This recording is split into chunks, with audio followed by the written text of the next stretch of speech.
अल्हम्दुलिल्लाह नहमदुहु व नस्तईनुहु व नस्तगफिरुहु व नु'मिनु बिही व नतवक्कलु अलैहि व नऊज़ु बिल्लाहि मिन शुरूरि अनफुसिना व मिन सय्यिआति अअमालिना मन यहदिहिल्लाहु फला मुदिल्ल लहु व मन युद्लिलहु फला हादिय लहु अशहदु अल्ला इलाहा इल्लल्लाहु वहदहु ला शरीक लहु व अशहदु अन्ना मुहम्मदन अब्दुहु व रसूलुहु अम्मा बाद वअऊज़ु बिल्लाहि मिनश शैतानिर रजीम बिस्मिल्लाहिर रहमानिर रहीम मा आताकुमुर रसूलु फखुदूहु व मा नहाकुम अन्हु फंतहू वक़ाल अल्लाहु तबारक व तआला लक़द कान लकुम फ़ी रसूलिल्लाहि उस्वतुन हसनह वक़ाल अन्नबिय्यु सल्लल्लाहु तआला अलैहि वसल्लम अल क़ुरआन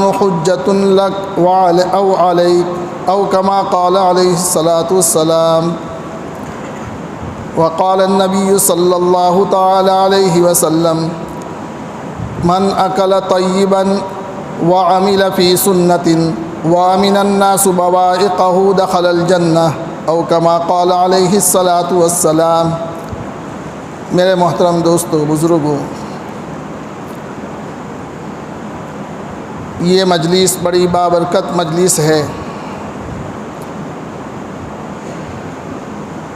ऐसी मजलिसों को फरिश्ते तलाश किया करते हैं और जहाँ कहीं ऐसी मजलिस होती है तो फरिश्ते एक दूसरे को आवाज़ लगाते हैं, हलुम्मु इला हाजतिकुम, आओ तुम्हारी ज़रूरत यहाँ पूरी होगी।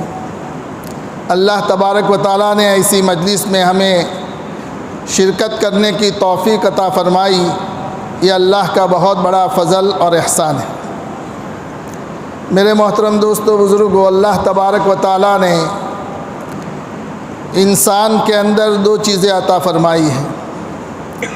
एक उसका जिस्म, बदन और बॉडी, और दूसरी रूह।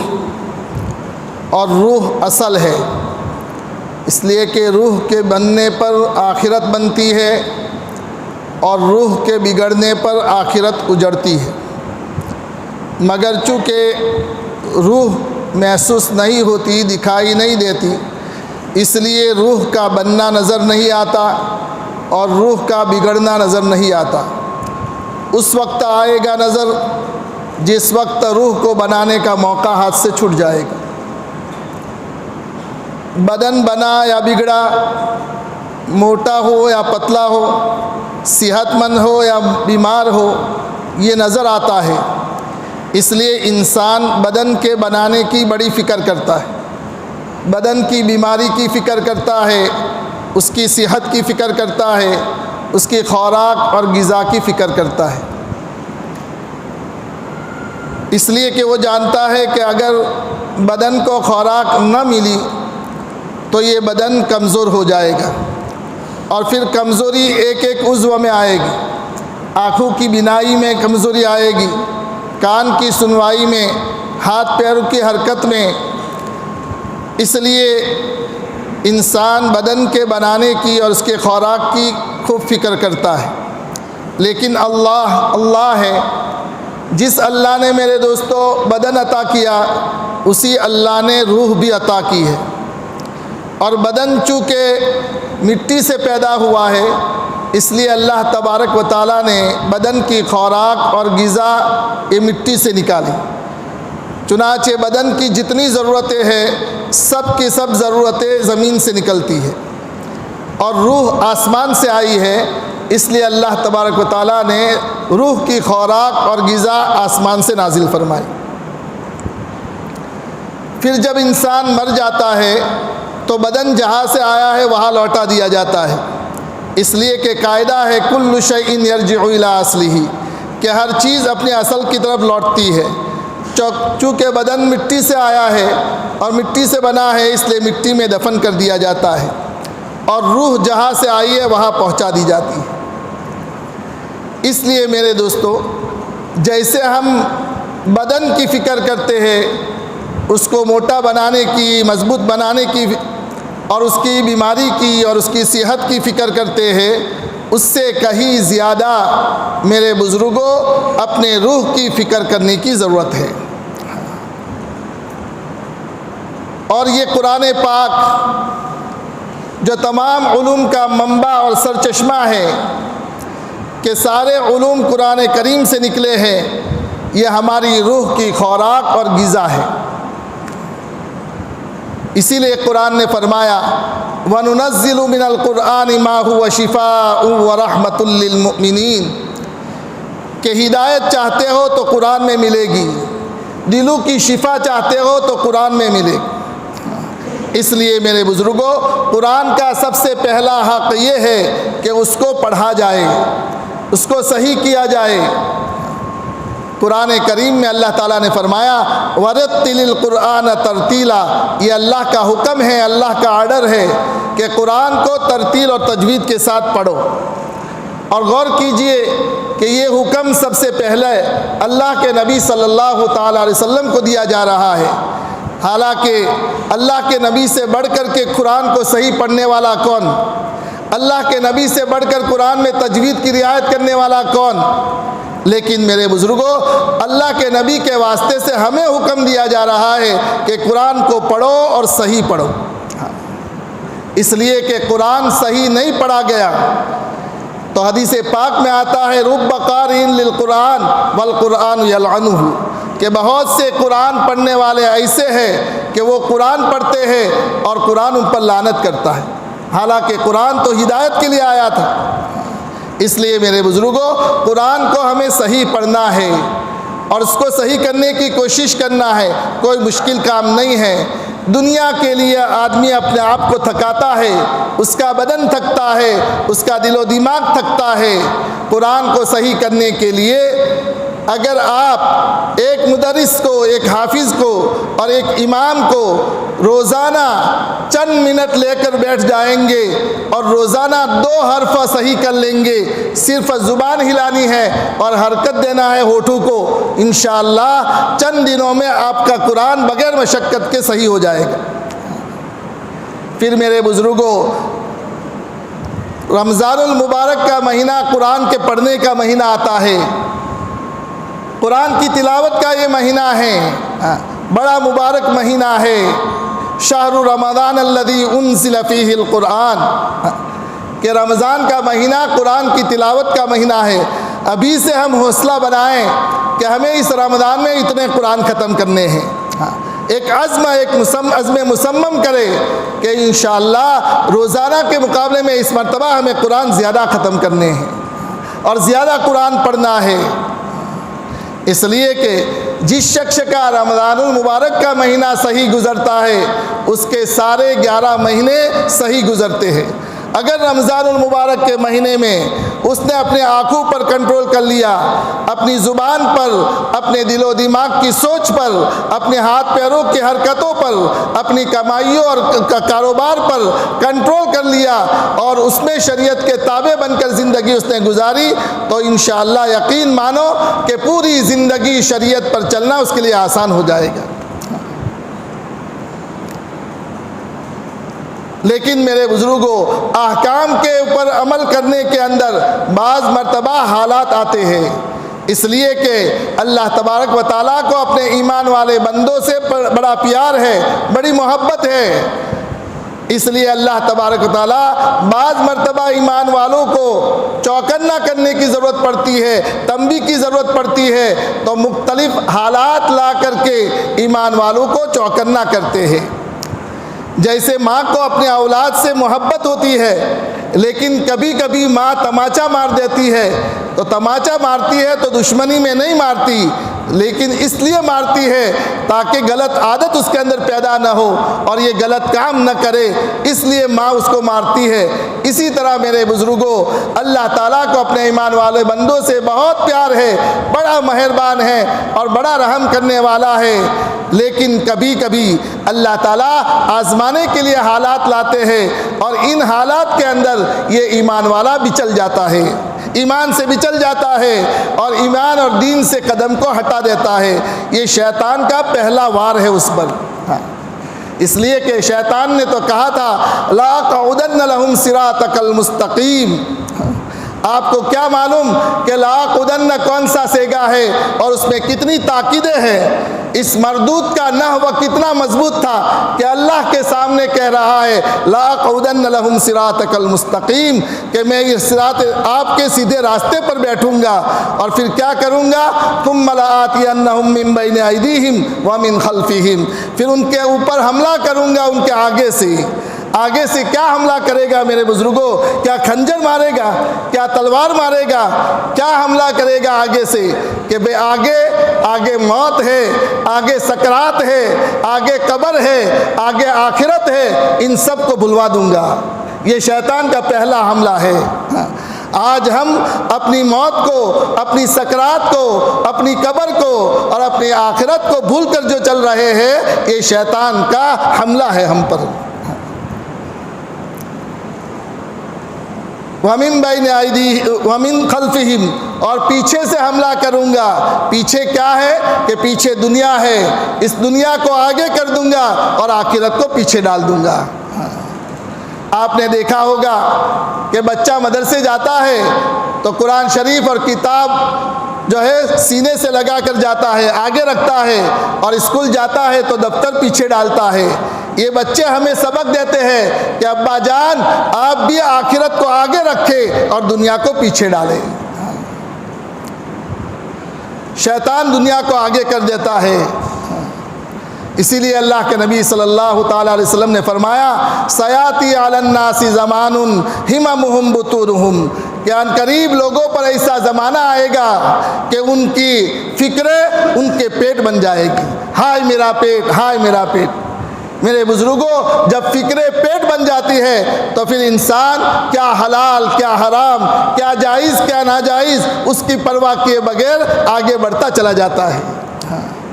इसलिए मेरे बुजुर्गों, आखिरत को सामने रखना है, लेकिन आखिरत दिखाई नहीं देती, इसलिए उसको सुनाया जाता है। दुनिया दिखाई देती है, उसको दिखाया जाता है, और आखिरत सुनाई जाती है। इसलिए कहा जाता है कि आखिरत को सुनो, उलमा के बयानात को सुनो, और घरों में फ़ज़ाइल आमाल की तालीम करो, ताकि हमारी माँ बहनों के दिलों में भी आखिरत की अज़मत आए, अल्लाह के अहकामात की अज़मत आए। आज उनके दिलों में अज़मत नहीं है अल्लाह के अहकाम की, इसलिए नमाज़ें छूट रही है, तिलावत छूट रही है, ज़िक्र छूट रहा है, इसलिए कि आखिरत की अज़मत हमारे दिलों से निकली हुई है। इसीलिए शैतान ने कहा थुम्मा लआतियन्नहुम मिन बैनि अयदीहिम व मिन खल्फिहिम व अन अयमानिहिम, दाएं जानिब से हमला करूँगा। दाएं जानिब से हमला क्या होगा कि इंसान हर अच्छे अमल दाईं तरफ से करता है। अच्छा अमल क्या है कि अच्छे अमल तिलावत करना, नमाज पढ़ना, ज़कात देना, गरीबों की खबरगिरी करना, बेवाओं यतीमों पर माल खर्च करना, ये सब अच्छे आमाल है। इन आमाल में दाई जानिब से जो है हमला करेगा, यानी दिखलावा डाल देगा, रियाकारी डाल देगा, अपनी शहरत और नामवरी का जज्बा डाल देगा। ये हमला है दाई तरफ का। और बाई तरफ का हमला क्या है कि हर गंदा काम उससे करवाएगा, इंसान से हर गंदा काम करवाएगा। इसलिए मेरे बुजुर्गों, जैसे हम बदन की फ़िक्र करते हैं, हमें अपने रूह की फ़िक्र करनी है। और रूह की खुराक मैंने बताया कि कुरान और कुरान के उलूम और दीन और शरीयत है।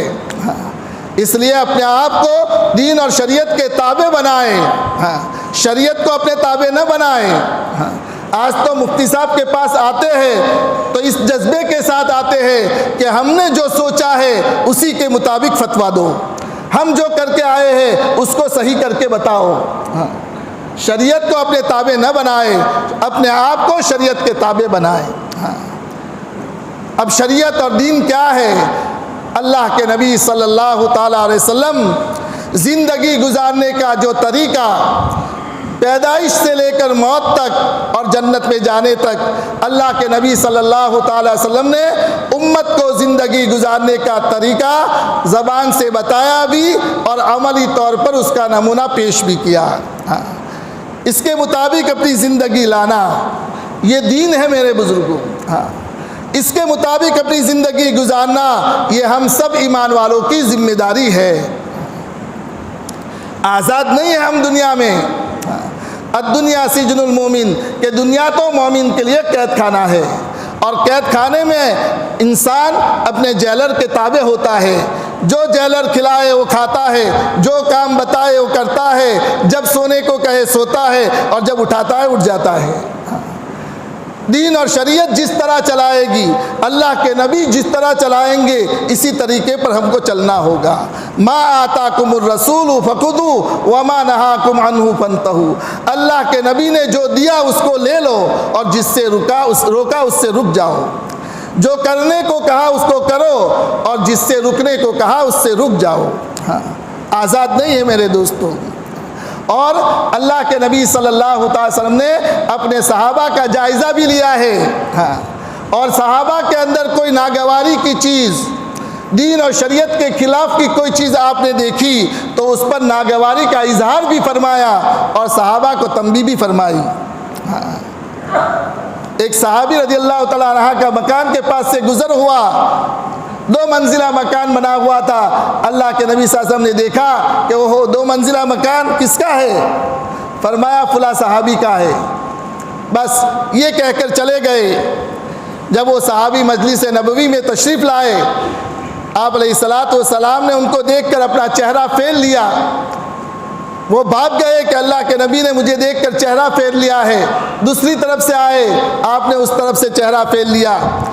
खैर उस वक्त तो कुछ नहीं बोले, लेकिन बाद में सहाबा से पूछा क्या बात है? अल्लाह के नबी सल्लल्लाहु अलैहि वसल्लम के चेहरे को मैं मुरझा हुआ देखता हूँ और मुझसे फिरा हुआ देखता हूँ, क्या बात है? फरमाया कोई बात नहीं है, अलबत्ता इतनी बात है कि मदीने के चक्कर लगा रहे थे तो आपके मोहल्ले में से गुजर हुआ तो आपके मकान पर निगाह पड़ी थी तो पूछा था कि किसका मकान है।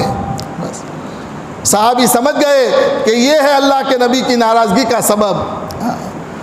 गए घर पर और उसको ज़मींदोज़ कर दिया। 2 मंजिला इमारत, कोई तावील नहीं। अल्लाह के नबी के चेहरे को रूठा हुआ देखा, नागवारी को महसूस किया तो 2 मंजिला इमारत गिरा दी और आकर के एहसान भी नहीं जताया कि अल्लाह के नबी अब खुश हो जाए मैंने तोड़ दिया है। नहीं, किसी और मर्तबा अल्लाह के नबी सल्लल्लाहु अलैहि वसल्लम का वहाँ से गुज़र हुआ, आपने पूछा यहाँ 2 मंजिला मकान था दिखाई नहीं देता, क्या बात है? फरमाया कि जब आपकी नागवारी का उनको एहसास हुआ तो उन्होंने उसको मकान को तोड़ दिया। आप अलैहिस्सलाम ने उस वक्त फरमाया था कि सबसे बदतरीन माल वो है जो गारे मिट्टी पर लगे। आज़ाद नहीं है मेरे दोस्तों। मकान बनाने में हम शरीयत के पाबंद हैं। अल्लाह के नबी ने जैसा कहा ऐसा बनाएंगे। बाल बनाने में हम आज़ाद नहीं हैं मेरे दोस्तों। आप अलैहिस्सलातु वस्सलाम के पास कासिद आए दूसरे मुल्क के और उनके चेहरे पर दाढ़ी नहीं थी, सपासट था। अल्लाह के नबी सल्लल्लाहु अलैहि वसल्लम ने नाराज़गी का इजहार करते हुए फरमाया कि तुमको दाढ़ी कटाने का किसने हुक्म दिया? तो उन्होंने कहा हमारे आका ने हुक्म दिया। अल्लाह के नबी सल्लल्लाहु अलैहि वसल्लम फरमाया मेरे रब ने तो मुझे हुक्म दिया है कि दाढ़ी बढ़ाऊं, दाढ़ी बढ़ाने का हुक्म दिया है। मेरे बुजुर्गों, हम में से बहुत से ऐसे दीनदार, अल्लाह माफ़ करे, चेहरा बनाने जाते हैं तो आंखें बंद करके हज्जाम के सामने बैठ जाते हैं, टेक लगाकर आंखें बंद करके, जैसे काटना है काट ले। चारों इमामों के नज़दीक मेरे दोस्तों, चारों इमामों के नज़दीक एक मुश्त दाढ़ी रखना वाजिब है। एक मुश्त। आज हम देखें जिन्होंने अपनी दाढ़ियाँ बनाई है कि हमारी मुश्त दाढ़ी है या नहीं है। बहुत से हजरात दाढ़ी के दांतों से लेकर के दाढ़ी पकड़ते हैं और कटवा देते हैं। ये हुक्म नहीं है। दाढ़ी तो जो नीचे लटका हुआ हिस्सा है उसको पकड़ करके हिलाने के बाद अच्छी तरह उससे नीचे काटने की इजाज़त से है, और वो भी कोई ज़रूरी नहीं है। अगर उसको संवारना चाहते हो और काटना चाहते हो तो हाँ काटने की इजाज़त है, वरना दाढ़ी बढ़ाने का हुक्म है। बहुत सी की जो है दाढ़ियाँ जो है एक मुश्त से कम हो जाती है। आज़ाद नहीं है मेरे दोस्तों। एक शायर था, हिंदुस्तानी शायर, अल्लाह के नबी सल्लल्लाहु अलैहि वसल्लम की शान में बड़ा उम्दा कसीदा पढ़ा था। बहुत अच्छा कसीदा पढ़ा था कि उसको सुनने वाला, पढ़ने वाला अल्लाह के नबी के इश्क में जो है मजज़ूब हो जाए। ये कसीदा ईरान पहुंचा तो ईरान के शायरों ने जब उसको पढ़ा तो एक शायर ने उसको बहुत पसंद किया और उसके दिल में ये तमन्ना हुई कि काश मुझे इस शेर का बनाने वाला और इस कसीदे का पढ़ने वाला उससे मेरी मुलाकात हो जाए, कि वो कैसा आशिक रसूल होगा जिसने ये कसीदा पढ़ा है। खैर, उसने अपने शौक़ का इजहार करते हुए हिंदुस्तान का सफ़र किया और हिंदुस्तान में आकर मालूम किया, उसका पता लगाया, लोगों ने उसका पता बताया। पूछते पूछते जो है वो उसका पता मिला एक हज्जाम की दुकान पर, और हज्जाम की दुकान पर जाकर देखा तो वो दाढ़ी तराश रहा था। वो ईरानी शायर ताज्जुब में पड़ गया कि ये आशिक रसूल जिसने इतना उम्दा कसीदा पढ़ा है और ये क्या करा रहा है, ये दाढ़ी तराश रहा है। उसको रहा नहीं गया और उसने फ़ौरन पूछा, आका रेशमी तराशी, आका तुम दाढ़ी तराश रहे हो? तो इस हिंदुस्तानी शायर ने कहा, भले वलाकिन दिले कसे नमी तराशम, जी हाँ मैं दाढ़ी तराश रहा हूँ, किसी का दिल नहीं तराश रहा। तो इस ईरानी शायर ने जवाब दिया, भले लाकिन दिले रसूल भी तराशी, रसूल के दिल को तू तराशता है, लोगों के दिलों को तो नहीं तराशता और लोगों के दिलों को तो ज़ख्मी नहीं करता, लेकिन दाढ़ी कटा करके अल्लाह के नबी के दिल को तो ज़ख्मी करता है। उसको एहसास हुआ, फ़ौरन कह दिया, जज़ाकल्लाहु चश्मंबाज कर दी, कि अल्लाह ताला आपको जज़ाए खैर दे, आपने मेरे दिल की बिनाई को खोल दिया। इसलिए मेरे दोस्तों, हम आज़ाद नहीं हैं, अपनी दाढ़ी को सही रखें, खुद से अपनी दाढ़ी को सही करे, बराबर करे, हज्जाम के हवाले न करे। और अगर हज्जाम के पास करवाना है तो खुद से जो है मुट्ठी भर करके फिर उससे ज़ायद हिस्सा कटवाए, समझे? हज्जाम के हवाले न करे, वरना तो ये गुनाह, आदमी बदकारी करता है तो बदकारी के अंदर रहने तक गुनहगार है, और बदकारी से हट गया तो गुनाह उससे जुदा हो गया। अगरचे उस बदकारी का गुनाह अपनी जगह पर रहा, लेकिन गुनाह की हालत में अभी नहीं रहा। चोरी करते वक्त तो चोरी करने वाला गुनहगार है, लेकिन चोरी करना छोड़ दिया तो उस वक्त वो गुनहगार नहीं है। लेकिन दाढ़ी कटाने वाला नमाज में खड़ा है तो गुनहगार, रोज़े की हालत में है तो गुनहगार, और सोया है तो भी गुनहगार। 24 घंटे का ये गुनाह है, जब तक कि एक मुश्त दाढ़ी पूरी न हो जाए या उससे तौबा न कर ले। इसलिए मेरे बुजुर्गों, ये मामूली गुनाह नहीं है। दूसरी फैशन हमारे अंदर आई है, नहा रसूलुल्लाह सल्लल्लाहु अलैहि वसल्लम अनिल क़ज़ाई, कि अल्लाह के नबी सल्लल्लाहु अलैहि वसल्लम ने क़ज़ा से मना फरमाया। हमारे जवानों में हम देखें मेरे बुजुर्गों, बच्चों की जिम्मेदारी हमारे ऊपर है, माँ बाप की जिम्मेदारी है कि बच्चों की निगरानी करे। हाँ, जरा टोपी उनकी उठा करके देखे कि बाल कैसे कटाए उन्होंने। हाँ, आज बड़ी टोपी पहन करके जो है बड़े बाल छुपा देते हैं और चारों तरफ जो है बाल कटे हुए कतरे हुए होते हैं। हाँ, अंदर बड़े होते हैं और चारों तरफ छोटे छोटे बाल होते हैं। हाँ, आजकल का हज्जाम इसी अंदाज से सबके बाल काटते हैं। हाँ, जो गैर कटाते हैं इसी अंदाज से हमारे बाल भी काटते हैं।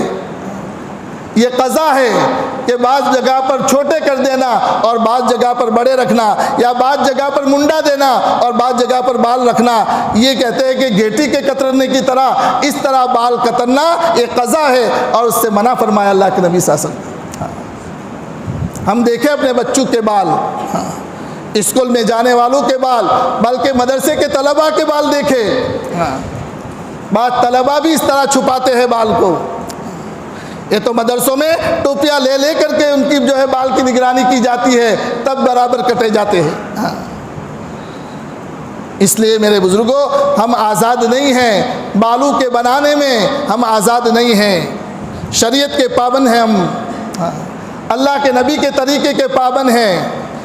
इसलिए हमारी वज़ाक़ता शरीयत के मुताबिक होनी चाहिए।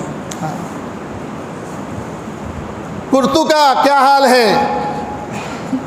यहाँ तो माशाल्लाह दिखाई नहीं देता, लेकिन बाद जवान हमारे, हो सकता है बम्बई वाले आते हो तो समझे, यहाँ गिरीबान बनाने के बजाय यहाँ गिरीबान बनाते हैं। एक तरफ यहाँ जो है बंद और इस तरफ बंद, बगल में गिरीबान बनाते हैं। हाँ, और बाद जवान पैटर्ने डालते हैं, ठिगड़े लगाते हैं तरह तरह के फैशन के तौर पर। आज़ाद नहीं है मेरे दोस्तों।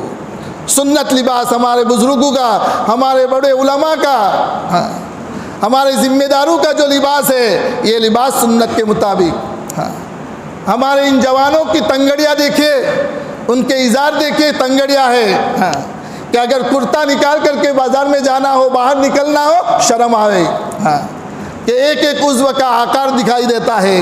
हाँ, पिंडली कितनी बड़ी है, राने कैसी है। हाँ, इतना चुस्त हमारे जवान जो है लिबास पहनते हैं, इज़ार पहनते हैं, इतना चुस्त। शरीयत उसकी इजाज़त नहीं देती मेरे दोस्त। अपने बदन का आकार नज़र नहीं आना चाहिए, चाहे मर्द हो चाहे औरत हो। कपड़ों के बनाने में आज़ाद नहीं है, सुन्नत के मुताबिक अपने कपड़े बनाए। हमारी बच्चियों का क्या हाल है मेरे बुजुर्गों? देखिए, जिन बच्चों की शादियां हैं, उनमें से अल्लाह को हाजिर नाजिर रख करके सोचे, हमने अपनी बच्चों की पेटियां भरी है, इन बच्चों की पेटियों के लिबास हमने देखे। हाँ, कि कैसे आए हैं लिबास उनके। साथ में लेकर जाते हैं खरीदने के लिए और दुकान पर छोड़ देते हैं कि तुम अपना लिबास, अपना जो है कपड़ा खरीदो, मैं अपना काम करके आऊँ। हाँ, अभी माँ बेटी और बहनें सब मिलकर कैसे कपड़े खरीदते हैं, हमें कुछ पता नहीं है, हमें कुछ पता नहीं है। अल्लाह के नबी सल्लल्लाहु अलैहि वसल्लम ने फरमाया, रुब्ब कासियातिन आरियातिन माइलातिन मुमीलातिन, कि बहुत सी औरतें कपड़े पहनने के बावजूद नंगी है। हाँ, नंगी है। उलमा ने उसकी दो तफसीरें बयान फरमाई कि नंगी होने का एक तो मतलब ये कि इतना बारीक कपड़ा है कि अंदर से बदन झलकता है। हाँ, चलती है तो पिंडलियाँ नज़र आती है। हाँ, देवर देख रहा है, जेठ देख रहा है, ससुर देख रहा है, जवान भाई देख रहा है। हाँ, पिंडलियाँ नज़र आती है। ओढ़नी हटा दे तो हाथ के बाजू नज़र आते हैं। और ऐसी हालत में नमाज पढ़ रही है। पूछिए मुफ्तियान किराम से कि नमाज हुई या नहीं हुई। हाँ, सतर दिखाई देता है, नमाज हुई या नहीं हुई। हमारी जिम्मेदारी है मेरे बुजुर्गों, कुल्लुकुम राइन व कुल्लुकुम मसऊलुन अन रइयतिही। हमारी जिम्मेदारी है अपने औलाद की फ़िक्र करना। हाँ, वरना कल क़यामत के दिन ये औलाद हमें गिरबान पकड़ कर जहन्नम में ले जाएगी।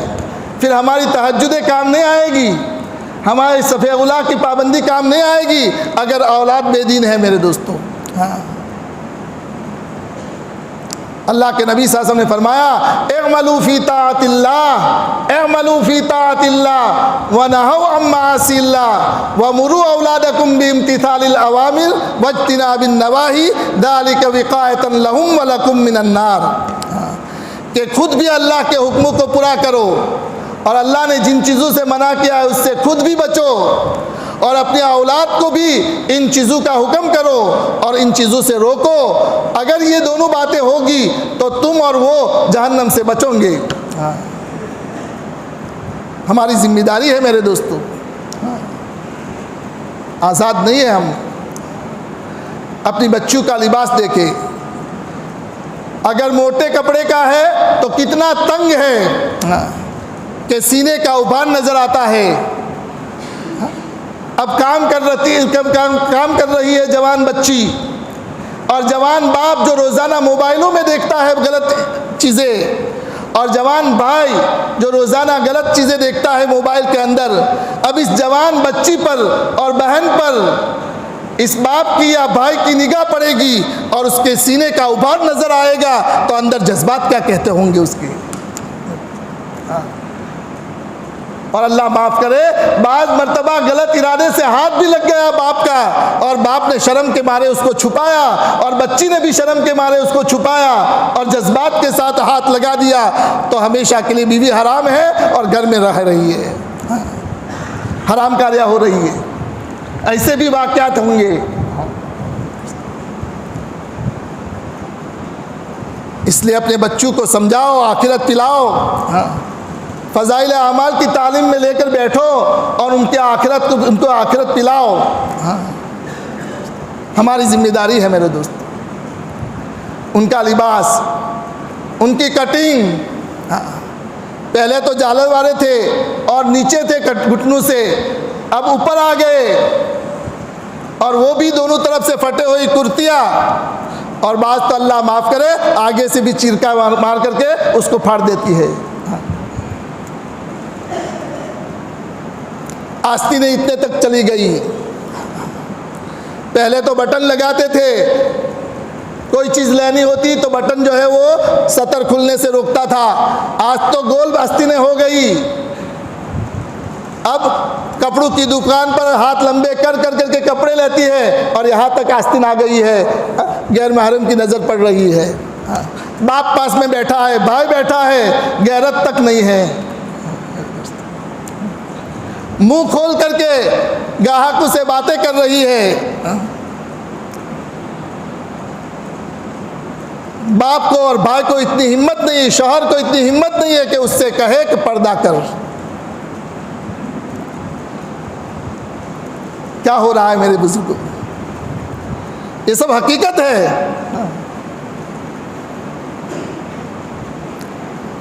इसलिए हमारी जिम्मेदारी है कि पेटी के कपड़े हम देखें। दुल्हन की शादी के वक्त जो रुखसती का जोड़ा होता है, हमारे यहाँ तो अल्लाह माफ़ करे, आपके यहाँ मालूम नहीं है, हमारे यहाँ तो मोबाइलों के अंदर और फिल्मों के अंदर जो जो डिज़ाइनें देखती है वो पहली रात की जो है औरत का लिबास वो बनाती है। हाँ, वो साड़ियों की तरह, और वो इसी तरह जो है बिल्कुल बारीक, पता न चले कि मुसलमान है या गैर मुस्लिम। हाँ, हमारी बच्चियाँ सुन्नत अदा करने के लिए, अल्लाह के नबी की महासुन्नत और दीन की तकमील के लिए ऐसी जो है गलत तरीके से लिबास पहन करके वो दीन की तकमील कर रही है। निकाह के ज़रिए से आधा दिन मुकम्मल हो रहा है और हमारे बच्चे फैशनों के रास्ते से और हमारी बच्चियाँ इस तरह गलत लिबासों के रास्ते से दीन की तकमील कर रही है। और फिर हम समझते हैं कि इस निकाह में बरकत आएगी या लानत आएगी।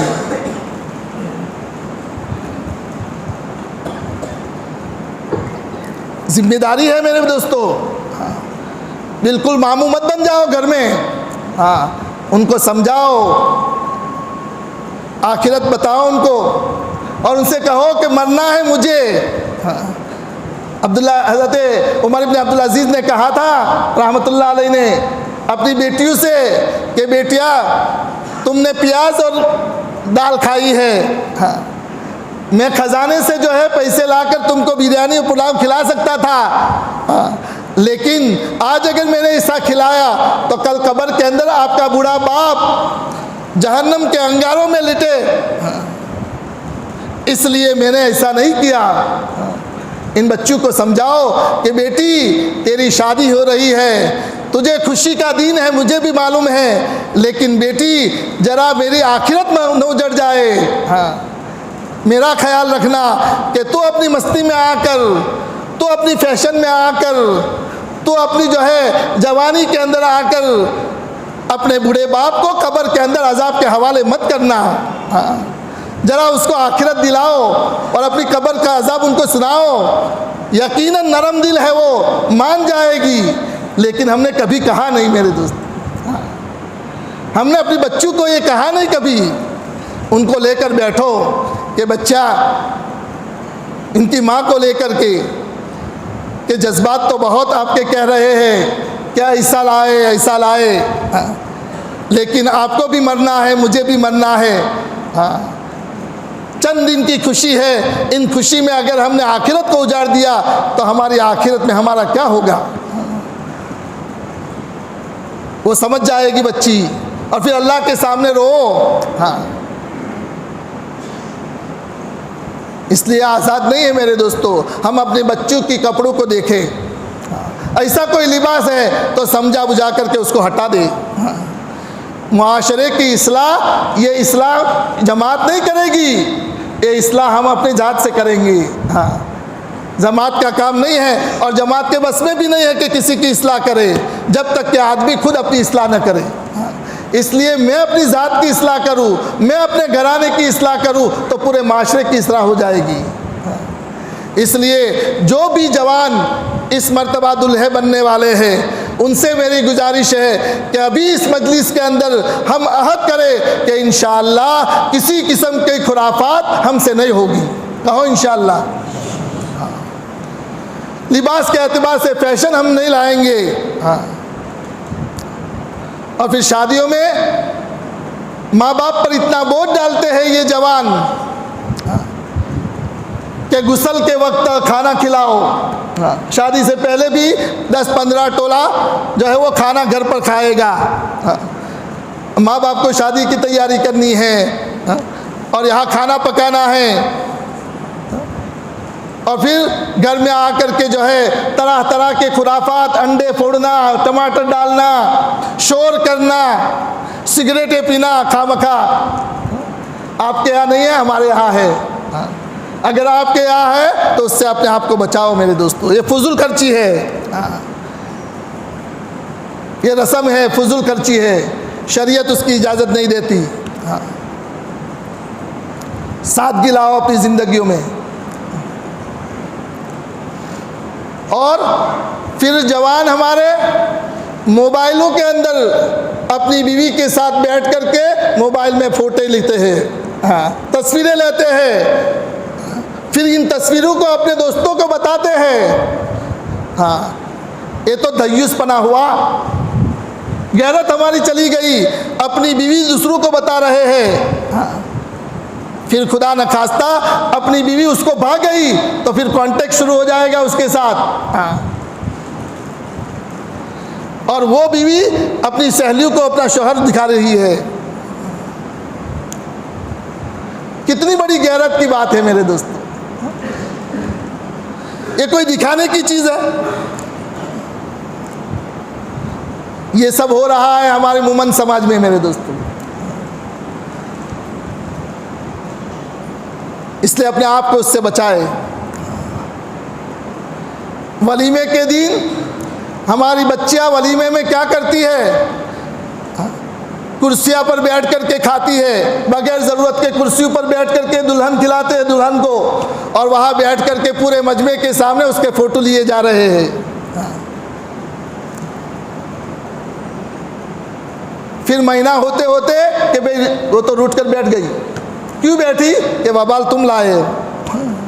सुन्नत को छोड़ा, शरीयत को छोड़ा, लानत को लाए। वलीमों में लानत, रुखसती में लानत, निकाह की मजलिस में लानत। तो फिर लानत आएगी तो वो निकाह रहेगा? नहीं रह सकता। फिर महीना 2 महीना होते होते तलाक़ें हो जाती है। इसलिए कि हमने ईंट ही टेढ़ी रखी थी। इसलिए मेरे बुजुर्गों, इन निकाह के इन रस्म व रिवाज को निकालो, सादगी लाओ, सादगी लाओ अपनी ज़िंदगियों में। वलीमे में सादगी लाओ, बेफाम वलीमे खर्च मत करो, दिखलावे के लिए वलीमे मत करो। जितना खर्च हमने सोचा है वलीमे में, उससे आधे में या उससे पाव में रिश्तेदारों को खिलाकर वलीमा करो और बाकी रकम गरीबों पर खर्च करो। जो दरमियानी किस्म का तबका है, जिनके मकान नहीं है, पूरे मकान नहीं है, वो न ज़कात ले सकते हैं और न मकान बना सकते हैं, ऐसे लोगों के मकान बना कर दो, उनके दिल की दुआएं निकलेगी। हाँ, और ये वलीमे में खा करके बद दुआएं देंगे। हाँ, खाएंगे और फिर गाएंगे। हाँ, उसके बजाय इन मुतवस्सित तबके के मकान बना कर देंगे इन पैसों से और उनकी मदद करेंगे तो वो दुआएं देते रहेंगे जब तक रहेंगे। यह है खर्च करने की जगह मेरे दोस्त। आज तो सादगी ने हमें धोखे में डाल दिया। सादगी का लफ्ज़ भी क्या है, ये भी धोखे में हमको डाल दिया कि एक आदमी 50,000 का वलीमा करके और शादी में खर्च करके 50 लाख का और कहता है कि मैंने तो सस्ते में पटाया, मेरी तो हैसियत करोड़ों की थी, मैंने तो 50 लाख में निपटाया। और एक आदमी 50,000 में मकरूज़ हो जाता है, 50,000 में मकरूज़ हो जाता है। इसलिए सादगी भी हर एक ने अपने एतबार से मना ली। सादगी नहीं मेरे दोस्तों, कम खर्च करो, शादियों में खर्च कम करो, बरकत होगी। एक गिदड़ था और एक ऊंट था, दोनों की दोस्ती थी। दोनों रोज़ाना जंगल के अंदर तफरी में जाते थे। एक मर्तबा गिदड़ ने कहा कि ऊंट भाई, आज तो हम तालाब वाले रास्ते पर जाकर तालाब के परे जो है तफरी करेंगे। ऊंट ने कहा ठीक है, मैं देख लूँ पानी कितना है। तो ऊंट अंदर गया, बीच में जाकर के खड़ा हो गया तो उसके घुटने तक पानी था। अब वो गिदड़ को बुला रहा है कि गिदड़ भाई आ जाओ, मेरे घुटनों तक पानी है। तो गिदड़ ने कहा कि नहीं भाई नहीं, आपके तो घुटनों तक पानी है, लेकिन मेरे तो इतने पानी में 7 पुश्तें डूब जाएगी। तो इसी तरह का मामला है हमारा मेरे दोस्तों कि 50 लाख भी इस्तेमाल करके वो कहता है कि मैंने तो सादगी में निकाह किया, और यहाँ 50,000 जो है खर्च करके मकरूज़ हो जाता है। इसलिए सादगी का डंडोरा न पीटे, बल्कि कम खर्च करे। हाँ, शादियों में कम खर्च करें।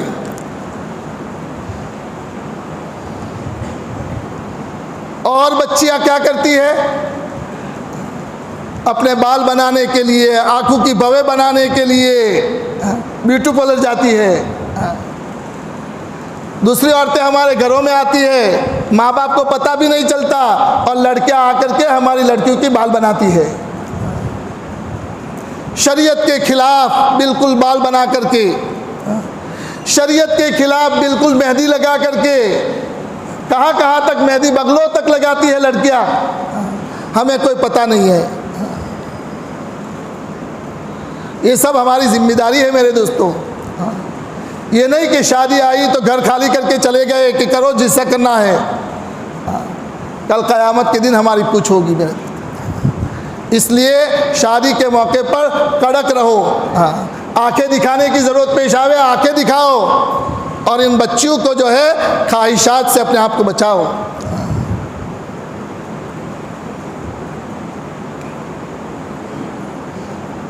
अपनी बच्चियों के अंदर पर्दे का ख्याल रखो मेरे दोस्तों। साथ में है, छापी में जा रहे हैं, पालमपुर जा रहे हैं, साथ में हैं, बच्चियां है, बीवी है, बहुएं है, सब मुंह खुला करके बातें कर रही है, और हम बैठे बैठे जो है वो देख रहे हैं। हमारी ईमानी गैरत कहाँ चली जाती है मेरे? कैसे हमें बर्दाश्त होता है कि दूसरों की निगाहें हमारी बच्चियों पर पड़ती है, हमारी बीवियों पर पड़ती है, और हमें एहसास तक नहीं होता।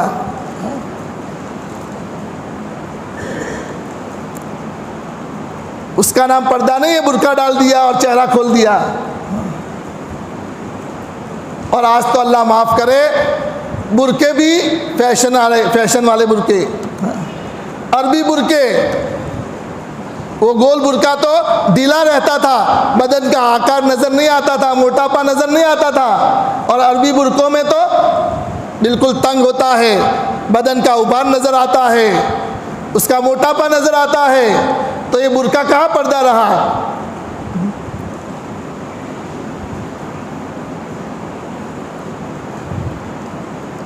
इसलिए हर एक अपने घर की फ़िक्र करे मेरे दोस्तों।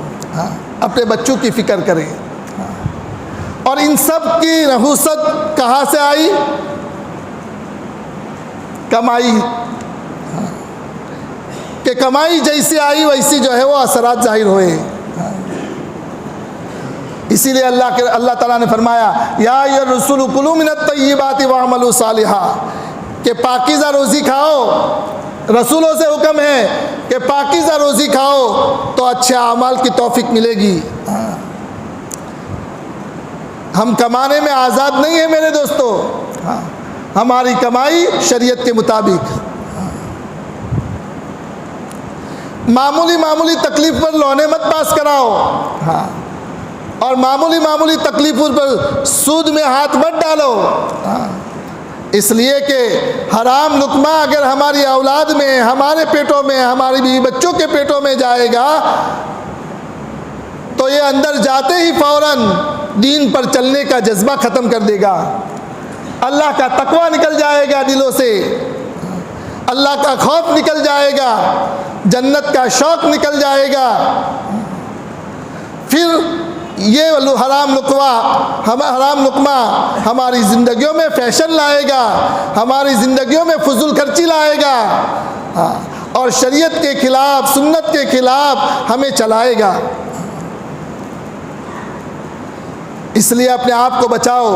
चटनी रोटी खा लो, फटा पुराना पहन लो, झोपड़े में ज़िंदगी बसर कर लो, लेकिन अल्लाह के वास्ते मेरे बुज़ुर्गों इन पलीदी में हाथ मत डालो, वरना नस्लें उजड़ जाएगी और उजड़ रही है। आज उनकी बारी है, कल हमारी बारी। आज हमारी ज़ुबानों पर उनके तज़किरे हैं कि फुला गया, फुला उठ गया, फुला दिवालिया हो गया।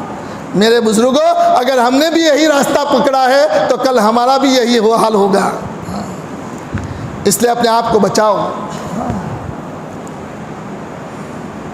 हर स्कीम जो आ जावे मोबाइल में शुरू कर दी, उससे पहले पूछो, मुफ्तियान किराम से पूछो कि ये जायज़ है या नाजायज़। आज तो ऑनलाइन बैठे बैठे जो है वो कारोबार कर रहे हैं, और नई नई स्कीमें जो भी आती हैं उसमें हर जवान हमारा शरीक होता चला जा रहा है, पूछने तक नहीं आता कि ये जायज़ है या नाजायज़।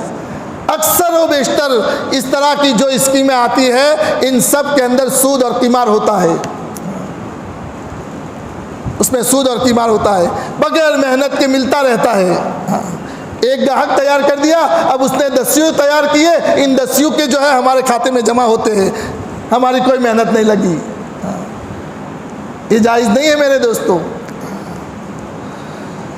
इसलिए अपने कमाई की लाइन को चेक करें हम। कोई कारोबार शुरू करे, कोई मुलाजमत शुरू करे, कोई नई स्कीम जो है आ जाए फ़ोन, मोबाइल पर या कंप्यूटर पर या इंटरनेट पर, तो पहले उसकी तहकीक करे। ये इसको हमारे खैर खा नहीं है ये सब कि मुसलमानों के खैर खा हो, इसलिए मुसलमानों की तरक्की के लिए ये सब स्कीमें कर रहे हैं। नहीं, मुसलमानों के अंदर से जान निकालने के लिए ये सब है। ये जाले डाल रहे हैं ताकि मुसलमान ईमान से हाथ धो बैठे। इसलिए मेरे बुजुर्गों, एक तो हमें हलाल कमाई इबादत है, हलाल कमाई करना बहुत बड़ी इबादत है। हलाल लुकमा पेट में जाएगा, पेट के अंदर नूर पैदा होगा, और वो नूर हमें आखिरत के अमाल की तरफ दौड़ाएगा। इसलिए फ़िक्र करनी है कि हमारी कमाइयाँ हलाल हो, हमारी मुलाजमतें हलाल तरीके से हो, हमारे कारोबार सारे हलाल तरीके से चल रहे हो, और फिर रस्म व रिवाज से अपने आप को बचाए। इसलिए कि रस्म आएगी तो सुन्नत जाएगी, और जब सुन्नत जाएगी तो बरकतें जाएगी, रहमतें जाएगी, अल्लाह की मददें जाएगी। इसलिए अपने आप को बचाओ, रसूमात से बचाओ, खुसूसन शादियों की रस्मों से अपने आप को खूब बचाओ।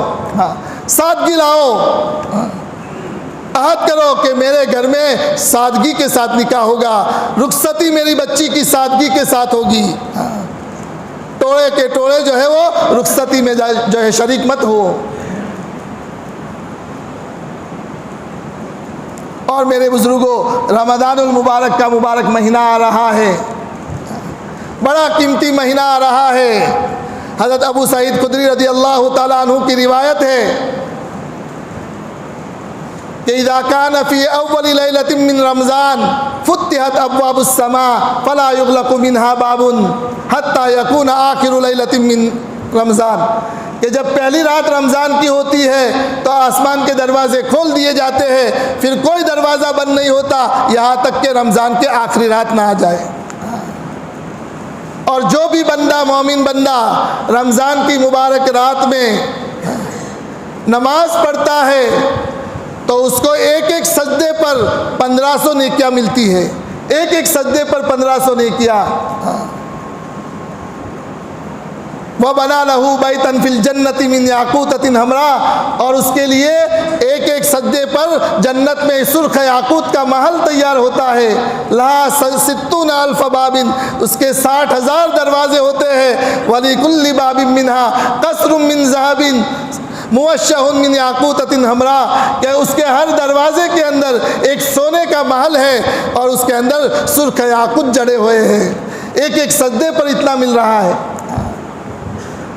वइज़ा सामा अव्वल यौमिन मिन रमज़ान गुफ़िर मा तक़द्दम मिन दम्बिही इला मिस्लि ज़ालिकल यौम मिन रमज़ान, कि एक रोज़ा रखने पर गुज़िश्ता साल के उस दिन से लेकर आज तक के सारे गुनाह माफ़ हो जाते हैं। और रोज़ाना 70,000 फरिश्ते सुबह की नमाज से लेकर सूरज के गुरूब होने तक उसके लिए मग़फ़िरत की दुआएं करते हैं।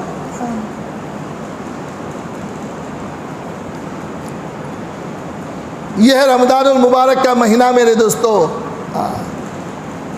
इसमें खूब तिलावत करें। और फरमाया हदीस पाक में कि नौमुस साइमी इबादतुन, कि रोज़ेदार का सोना भी इबादत है। अगर कुछ ना हो सके तो सो जाओ, इसलिए कि सो जाओगे तो गीबतों से और लायानी बातों से बचोगे, और लायानी बातें ये भी गुनाह है, तो गुनाह से बचना ये भी इबादत है। तो नौमुस साइमी इबादतुन, कि रोज़ेदार का सोना भी इबादत है। वसमतुहु तस्बीहुन, खामोश बैठे रहो तस्बीह का सवाब मिलेगा।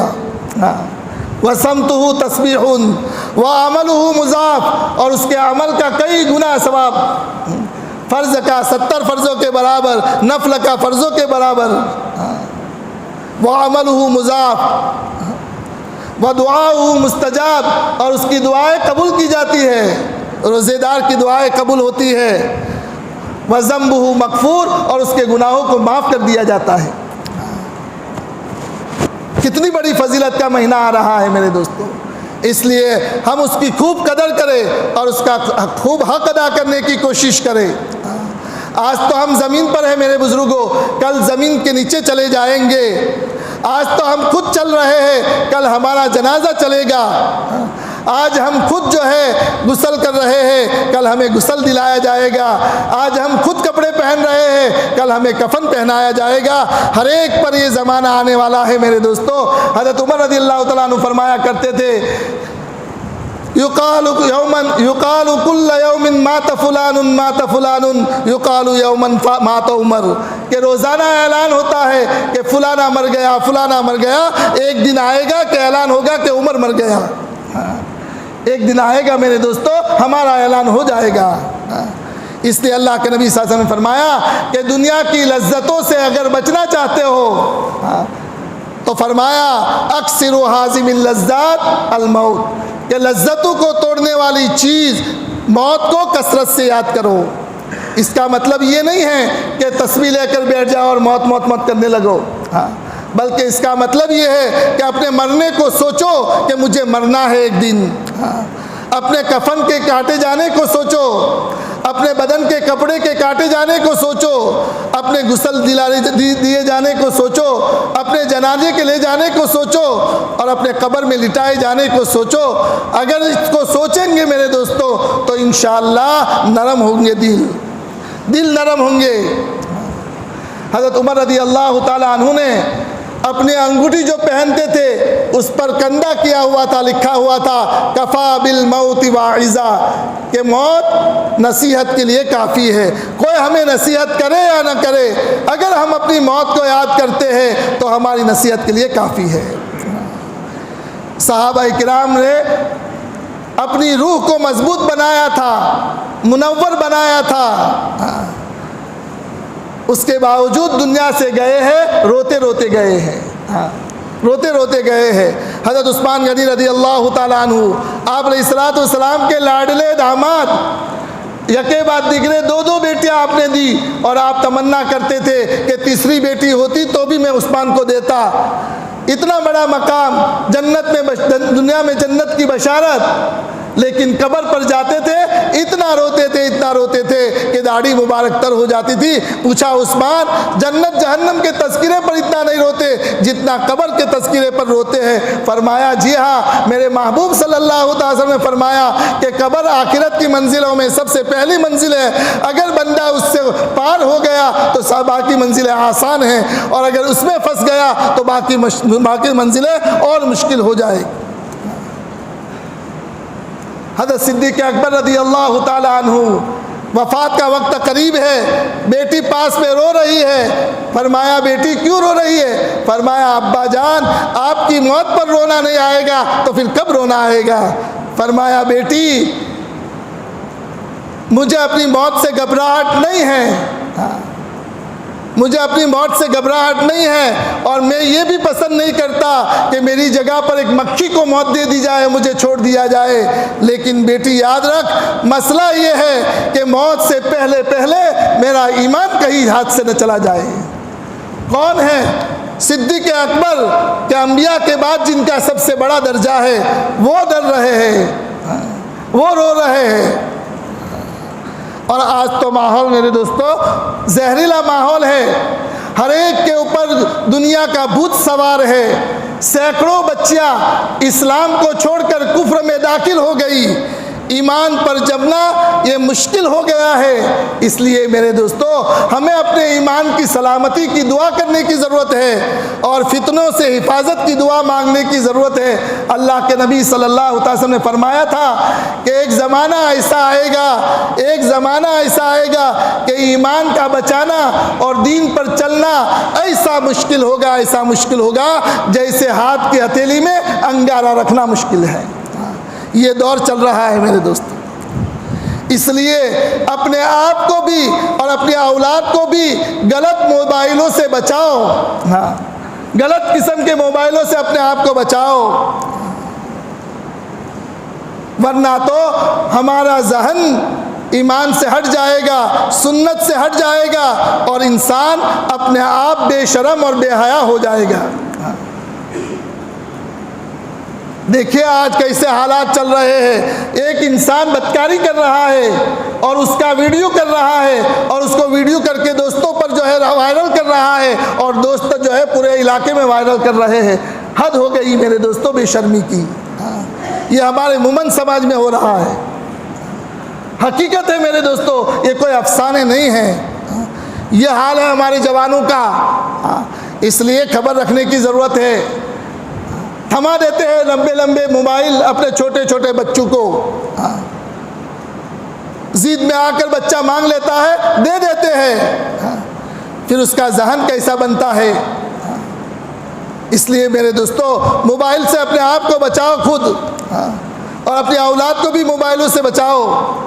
जवान बच्चों के हाथ में मोबाइल, घंटों बैठे बैठे बात कर रही है बच्ची, हंस रही है, माँ सुन रही है, माँ देख रही है। माँ को हिम्मत नहीं है कि पूछे कि रोज़ाना किसके फ़ोन आते हैं।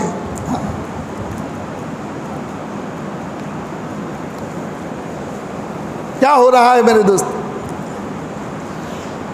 अपने औलाद के ईमान की हिफाजत करना बहुत ज़रूरी है, वरना ये औलाद हमें आखिरत में जो है खून के आंसू से रुलाएगी।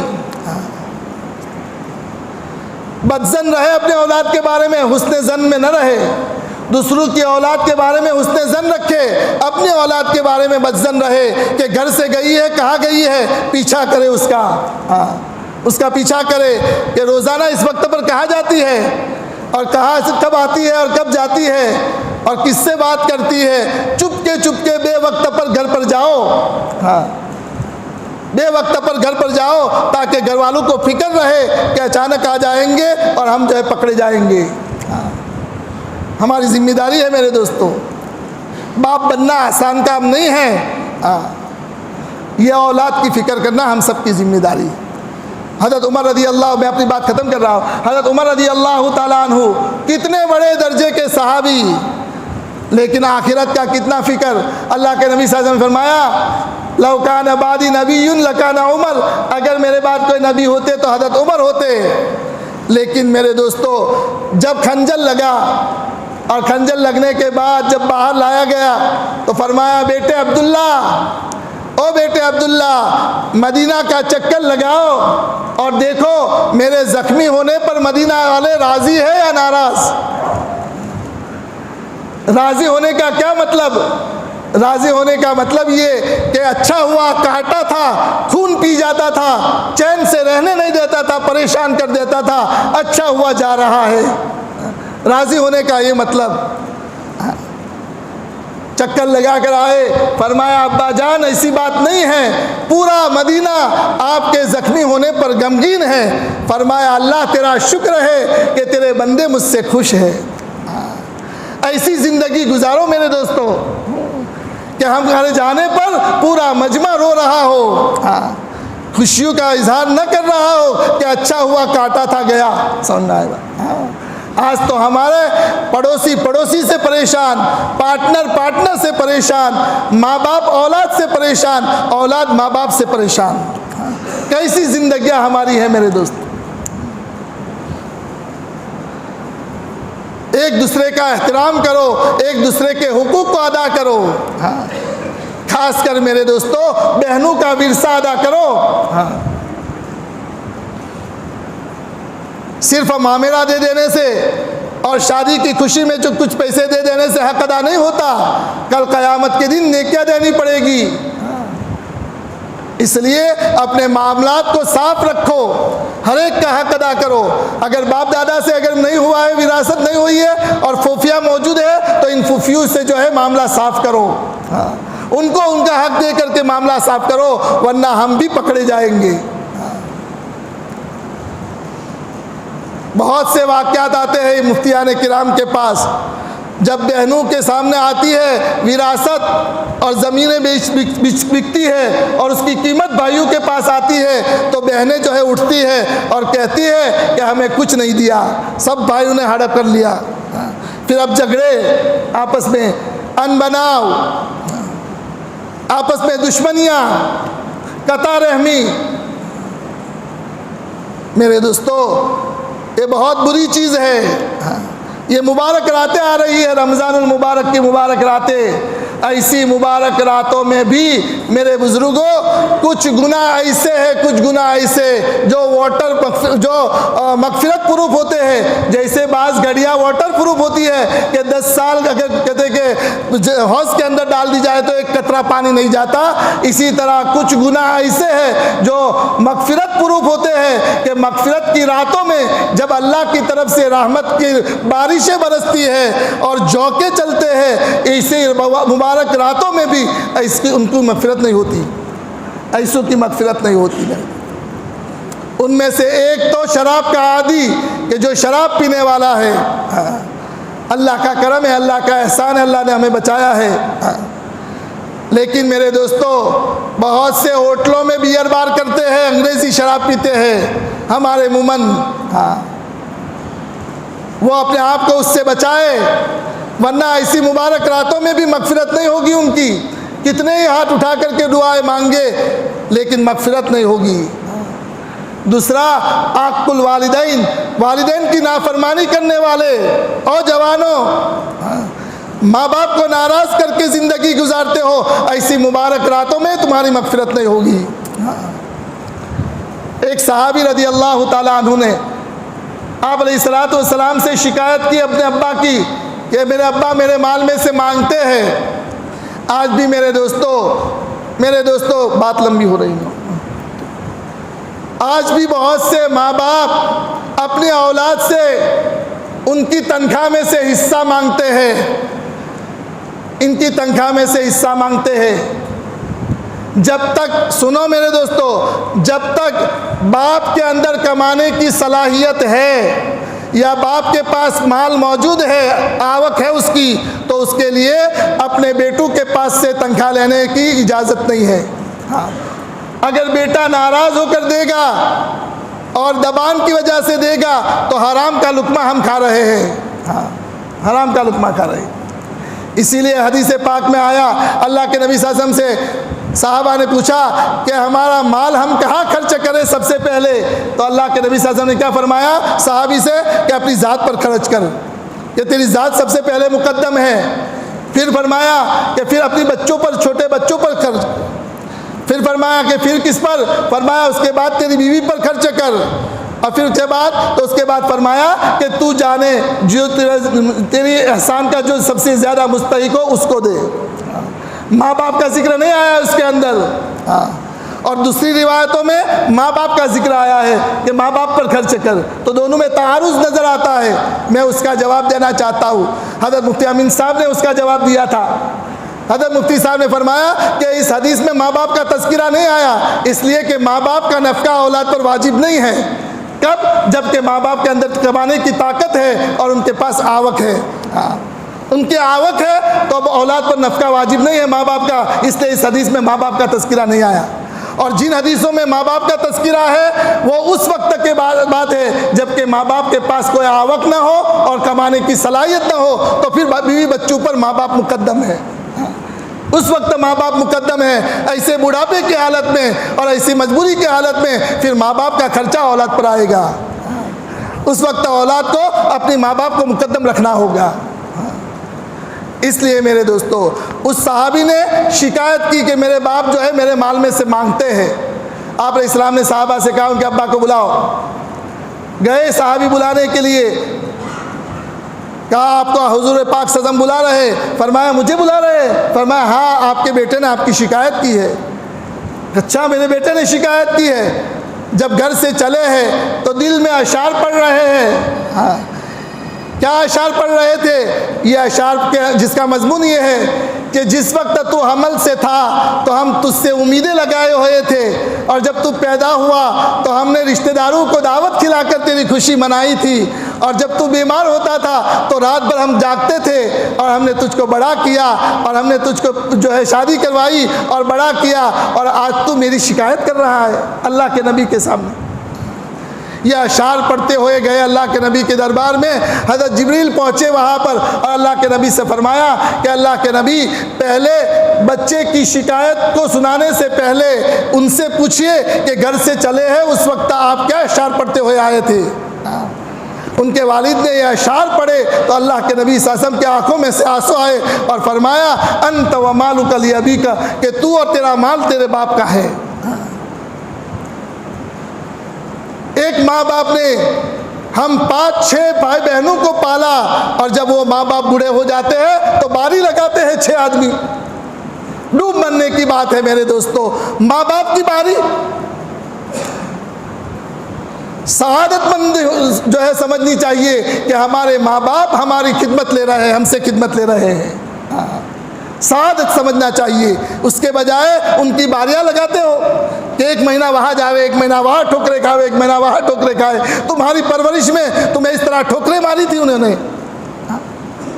क्या कर रहे हैं मेरे दोस्त? माँ बाप का क्या हक है, हम क्या पहचाने? एक घूंट दूध का जो है हम पूरी जिंदगी उनकी खिदमत करें तो भी हक अदा नहीं कर सकते, और माँ को परेशान कर रहे हैं। फिर कैसे पनप सकते हैं हम? कैसे हमारे घरों में बरकतें आ सकती है? इसलिए एक दूसरे के हुकूक को अदा करें। हज़रत उमर रज़ी अल्लाह ताला अन्हु का वाक़या था। फिर फरमाया, आपने क्या फरमाया? वैलुल लक या उमर, वैलुल लक या उमर, इल्लम यगफिर रब्बुका, इल्लम यगफिर लका रब्बुका। ऐ उमर, तेरी हलाकत में क्या शक हो सकता है अगर तेरे रब ने तुझे माफ़ नहीं कर दिया? कौन डर रहा है, कौन रो रहा है? हाँ? जिनके मंशे के मुताबिक कुरान उतर रहा है वो अपनी आखिरत को याद करके रो रहे हैं। इसलिए मेरे दोस्तों, हम 24 घंटे में से 5 मिनट रोज़ाना निकालें और उसमें सोचें हम कि हमारा ये दीन रब को राज़ी करने में गुजरा है या रब को नाराज़ करने में गुजरा है। हमारा ये दीन, हमारे इस दीन के करतूत हमारी कब्र को जहन्नम का अज़ाब और जहन्नम का घड़ा बनाने वाला है, या हमारे आमाल हमारी कब्र को जन्नत का बाग बनाने वाले हैं। सोचे हम रोज़ाना थोड़ी देर 5 मिनट निकाल करके सोचे, आखिरत को याद रखे मेरे दोस्तों। और कुरान वाली ज़िंदगी लाए, सुन्नत और शरीयत वाली ज़िंदगी लाए। असल कुरान की वाली ज़िंदगी है। क़यामत के दिन कुरान वाली ज़िंदगी परखी जाएगी, दीन और शरीयत वाली ज़िंदगी परखी जाएगी। और दीन और शरीयत के लिए दिलों के अंदर अल्लाह के अहकामात और दीन को जगह देने के लिए पहले दिल के अंदर उसकी इस्तिदाद पैदा करनी पड़ेगी। जैसे ज़मीन को हमवार किया जाता है पहले, और उसको इस काबिल बनाया जाता है ताकि बीज को कबूल कर सके। इसलिए मेरे दोस्तों, कुरान वाली और शरीयत वाली ज़िंदगी हमारे दिल कबूल करे, उसके लिए अल्लाह ताला ने उस दिल को हमवार करने के लिए ये दावत और तबलीग की मेहनत दी है मेरे दोस्त। इसके ज़रिए से दिल हमवार होंगे, दिलों के अंदर इस्तिदाद पैदा होगी अहकामात को कबूल करने की। इसलिए मेरे दोस्तों, हमने तो आज इस काम को बच्चों का खेल बना रखा है। जहाँ बच्चा बालिग हो गया, बाप ने काम छोड़ दिया कि बेटे को ले जाओ। क्या कर रहे हैं? दीन के साथ हम मजाक कर रहे हैं मेरे दोस्तों, दीन की मेहनत के साथ मजाक कर रहे हैं। जहाँ जो काम 40 साल पर शुरू होता था, आज हम 40 साल पर उससे रिटायर हो जाते हैं। हम रिटायर हो जाते हैं, बच्चों के हवाले कर देते हैं मेरे दोस्तों। इसलिए इस मुबारक मेहनत में अपने आप को लगाए मेरे दोस्तों। और मैंने कहा जैसे रमज़ान की पूरी कदर करे, और शादियाँ जो आ रही है ईद के बाद, उसमें हर एक जो है अल्लाह के सामने रमज़ान के अंदर ख़ास करके अल्लाह से मांगे और सादगी लाने की कोशिश करे कि हमारे घराने में किसी किस्म का कोई खुराफात नहीं होगी। इसकी हम कोशिश करेंगे तो इंशाअल्लाह अल्लाह हमारी ज़रूर मदद करेगा। इस और रमज़ानुल मुबारक के महीने में कम से कम हमारी गुजारिश है आपसे कि ये मजमा रमज़ान के महीने में कम से कम एक मरतबा 3 दिन लगाएगा। कहो इंशाअल्लाह।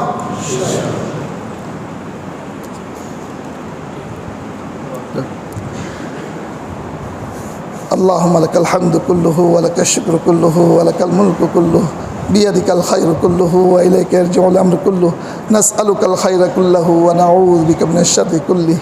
अल्लाहुम्मा लकल हम्दु हम्दन दाइमन मअ दवामिक व लकल हम्दु हम्दन खालिदन मअ खुलूदिक व लकल हम्दु हम्दन ला मुंतहा लहु दून मशियतिक व लकल हम्दु हम्दन ला युरीदु क़ाइलुहु इल्ला रिज़ाक व लकल हम्दु हम्दन इंद कुल्लि तरफ़ति ऐनि व तनफ़्फ़ुसि कुल्लि नफ़्स।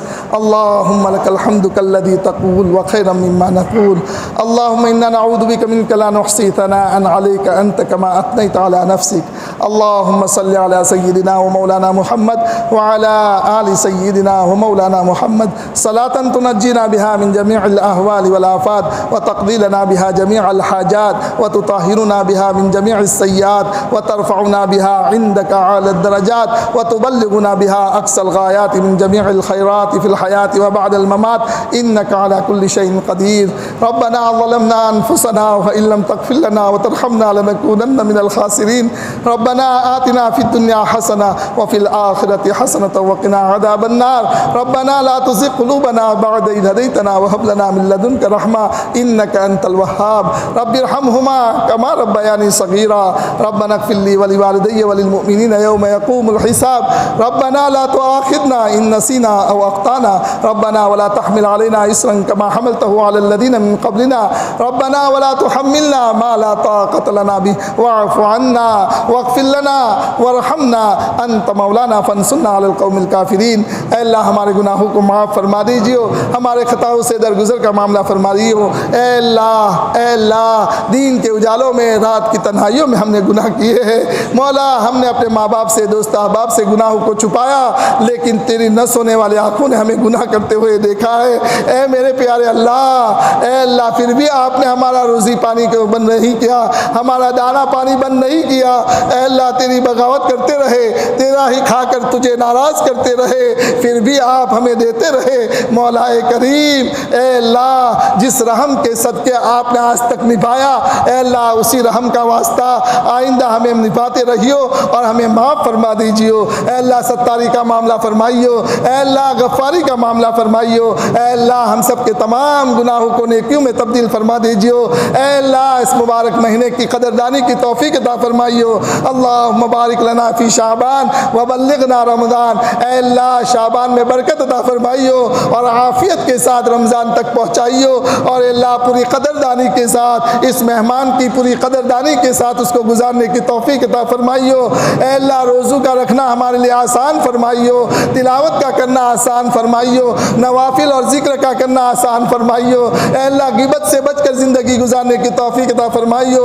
रोज़े के फाड़ने से हमारी हिफाजत फरमाइयो, रोज़े के फटने से हमारी हिफाजत फरमाइयो। ऐ अल्लाह खाली भूखा प्यासा रहना न हो, बल्कि मेरे प्यारे अल्लाह हमें एक एक नेकी का अज्र आपके यहाँ से मिल रहा हो। ऐ अल्लाह उसका यकीन हमें नसीब फरमाइयो और पूरी कदरदानी के साथ इस महीने को गुजारने की तौफीक अता फरमाइयो।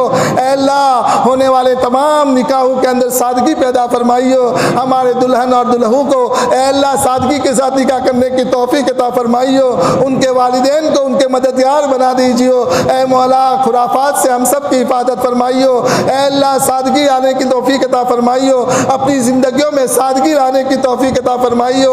ऐ अल्लाह कमाल ईमान अता फरमाइयो। ऐ अल्लाह आमाल सालिहा की तौफीक अता फरमाइयो। ऐ मेरे प्यारे अल्लाह करम का मामला फरमाइयो, रहम का मामला फरमाइयो। मौला आज हमारे गुनाहों की वजह से आप नाराज़ है। ये मौसम की अल्लाह बारिश आ रही है, ऐ अल्लाह ये मौसम हवाएं चल रही है, ऐ अल्लाह ये बिजलियाँ और कड़क हो रही है। ऐ मौला सब आपकी नाराज़गी की अलामतें हैं। मौला आपसे माफ़ी मांगते हैं, माफ़ी मांगते हैं मौला, माफ़ी मांगते हैं, माफ़ कर दीजिए और अपने अज़ाब को हमसे हटा दीजिए, अपने अज़ाब को हमसे हटा दीजिए, अपने गज़ब को हमसे हटा दीजिए। अल्लाहुम्मा ला तक़्तुलना बिग़ज़बिका वला तुहलिकना बिअज़ाबिका वआफ़िना क़ब्ल ज़ालिक। ऐ अल्लाह ज़लज़लों से हमारी हिफाजत फरमाइयो, क़ुर्ब क़यामत के फितनों से हमारी हिफाजत फरमाइयो। हम में जो बीमार है उन्हें शिफ़ाए कामिला आजिला मुस्तमिरा दाइमा नसीब फरमाइयो। ऐ अल्लाह जो बातें मुज़ाकरे में आई उसमें अल्लाह बेहतरीन आबियारी फरमाइयो। ऐ अल्लाह हम सब को अपनी ज़िंदगियों में लाने की तौफीक अता फरमाइयो। सुन्नत से मोहब्बत पैदा फरमाइयो। ऐ अल्लाह सुन्नत से मोहब्बत पैदा फरमाइयो। ऐसी ज़िंदगी गुजारने की तौफीक अता फरमाइयो कि हमसे हर एक को नफ़ा पहुँचे, किसी को हमसे तकलीफ़ न पहुँचे।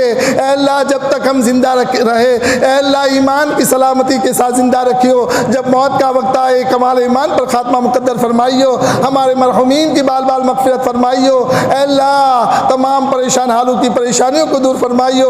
मक़रूज़ीन के कर्ज़ों की अदायगी के गैब से शक्ल सुत्ते पैदा फरमाइयो। बे औलादों को नेक साल औलाद अता फरमाइयो। बेरोज़गारों को हलाल रोज़ी अता फरमाइयो। बेजोड़ों को नेक साल जोड़ा इनायत फरमाइयो। ऐ अल्लाह बेमकानों को मकान अता फरमाइयो। ऐ अल्लाह तमाम की परेशानियों को दूर फरमाइयो। ऐ अल्लाह हरमैन शरीफ़ैन की तमाम मसाजिद की, मकातिब की, मदारिस की, मराकिज़ की, दीनी दरसगाहों की, दीनी तमाम शोबों की, तमाम मुसलमान मर्दों औरतों की, जवानों की, बूढ़ों की, ईमान के आमाल की, जान की, माल की, इज़्ज़त की, आबरू की, जायदादों की, मकानों की, औक़ाफ़ की, मुलाज़मतों की, कारखानों की, ऊपर से नीचे से, दाएँ से बाएँ से, आगे से पीछे से, हर तरफ से फित्तीन के फितनों से, शरीर की शरारतों से, अपने और गैरों के फितनों से, क़ुर्ब क़यामत के फितनों से, दज्जाली फितनों से, याजूज माजूज के फितनों से हम सब की पूरी पूरी हिफाजत फरमाइयो। अल्लाहुम्मा इग़फ़िर लि उम्मति मुहम्मदिन सल्लल्लाहु अलैहि वसल्लम। अल्लाहुम्मा अरहम उम्मत मुहम्मदिन सल्लल्लाहु अलैहि वसल्लम। अल्लाहुम्मा तजावज़ अन उम्मति मुहम्मदिन सल्लल्लाहु अलैहि वसल्लम। अल्लाहुम्मा अस्लिह लि उम्मति मुहम्मदिन सल्लल्लाहु अलैहि वसल्लम। अल्लाहुम्मा फ़र्रिजिल कुरब अन उम्मति मुहम्मदिन सल्लल्लाहु अलैहि वसल्लम। अल्लाहुम्मा इन्ना नसअलुका मिन खैरि मा सअलका मिन नबियुका मुहम्मदिन सल्लल्लाहु अलैहि वसल्लम व अंतल मुस्तआन व अलैकल बलाग व ला हौला व ला कुव्वता इल्ला बिल्लाह। सुब्हान रब्बिका रब्बिल इज़्ज़ति अम्मा यसिफून व सलामुन अलल मुरसलीन वल्हम्दुलिल्लाहि रब्बिल आलमीन। आमीन।